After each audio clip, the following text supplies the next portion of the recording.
Hallo, mein Name ist Oliver Gerke und in dem kleinen Video hier heute kommen 3 Dinge, die mir sehr am Herzen liegen, zusammen. Zum einen bin ich der Gitarrist in einer Coverband, die nur Black Sabbath Songs covert. Das sind die Ugly Earthlings aus dem Raum Nordhessen. Und zweitens bin ich Grafikdesigner und Illustrator. Und drittens mag ich sehr gern Detektivgeschichten. Und jetzt erkläre ich euch, worum es sich dreht.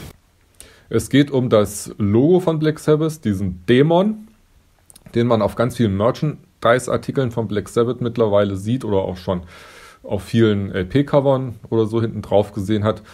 Ich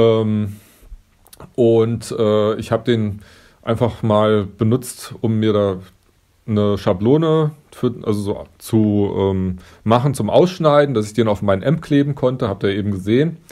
Und habe mich dann eben interessiert, wo kommt der denn eigentlich her?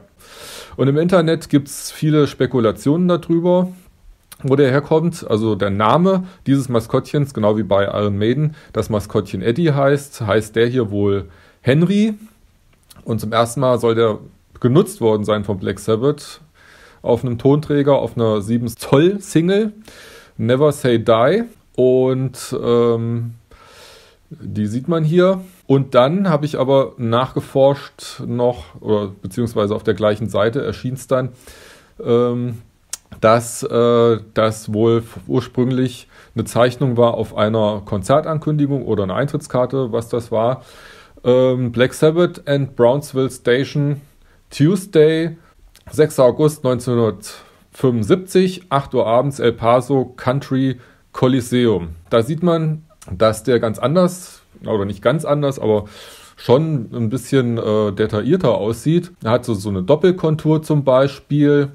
Den Namen des Künstlers kann man jetzt nicht so gut erkennen. Da müsste man eine bessere Darstellung einfach haben oder mal das Original sehen. Der ist ja mit einem Kreis angeschnitten, dieser Dämon, und da ist dieser Name des Künstlers mit eingepasst. Ganz interessant ist hier zu sehen, dass der Dämon sich auf der Originalabbildung von rechts nach links bewegt und nicht wie später in den ganzen Darstellungen von links nach rechts. Das haben sie wahrscheinlich später geändert, weil in der Illustration drückt eine Bewegung von links nach rechts immer Stärke und Kraft aus. Und so eine Bewegung von rechts nach links sieht man eher selten. Das könnt ihr zum Beispiel auch auf klassischen Gemälden oder so sehen. Also Siegerposen und so, die deuten oftmals von links nach rechts. So, aber dieser Dämon ist nicht ohne Grund in der ersten Fassung so dargestellt worden. Und das hängt mit dem Original, von dem es abgemalt ist, zusammen. Es hat mich an was erinnert. Und zwar fand ich die Darstellung dieses Mannes, also dieses Dämons, sehr ungewöhnlich. Der hat ja einen eher schmächtigen Oberkörper und sehr muskulöse Beine. Also ganz anders als so Superhelden oder so oft dargestellt sind. Und dann habe ich gedacht, ja, wer hat denn so muskulöse Beine, so, wo man solche Posen kennt?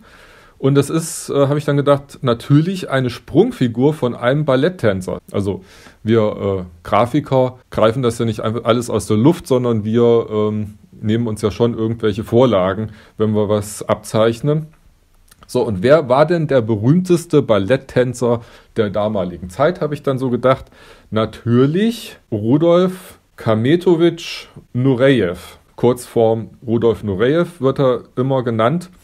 Und da habe ich gefunden ein Foto von Richard Avedon von 1961. Ihr seht das sicher selber, dass also schon auf den ersten Blick da viele Parallelen erkennen lassen. Natürlich ist die Pose schon leicht abgewandelt. Das liegt wahrscheinlich einfach daran, dass die ganze Sache freihand abgezeichnet wurde. Oder vielleicht, also ich kann mir schon vorstellen, dass die Beine zum Beispiel von einer Fotokopie oder so, man hat damals natürlich auch mit Tricks gearbeitet, irgendwie eine verhärtete Fotokopie genommen wurde und die einfach irgendwie abgepaust. Aber der Oberkörper ist ja ziemlich anders. Große Ähnlichkeiten sieht man zum Beispiel an dem unteren Fuß. Aber auch der andere Fuß und der untere Arm, die weisen ja eine ziemliche Ähnlichkeit auf. Der obere Arm ist wahrscheinlich mal irgendwann zum Flügel umgewandelt worden während des Zeichenprozesses. Da hat der Zeichner den wahrscheinlich übermalt, ist vielleicht misslungen gewesen. Das kann schon mal passieren. Kein Zeichner ist ja perfekt. Oder er hat vielleicht hat er es gar nicht als Dämon zuerst konstruieren wollen, sondern es war einfach nur eine Zeichnung von einem Balletttänzer. Außerdem ist natürlich der Oberkörper hier in der Zeichnung viel kürzer gezeichnet, also ist ein bisschen antiproportional zu der Fotografie jetzt. Aber das macht letztendlich natürlich auch diese grafische Wirkung aus von dem Dämon, der jetzt in dem Logo dargestellt ist. Vielleicht war das natürlich auch volle Absicht von dem Zeichner. Vielleicht ist natürlich die Zeichnung von den Proportionen ein bisschen in eine andere Richtung gelaufen, wie er es eigentlich dann wollte. Aber es ist natürlich alles Spekulation. Es sind natürlich einige Dinge ergänzt worden, wie die Flügel, die Hörner, der Schwanz, diese Sterne, die da noch sind. Wie ich auch stutzig geworden bin, wie diese Zeichnung entstanden ist.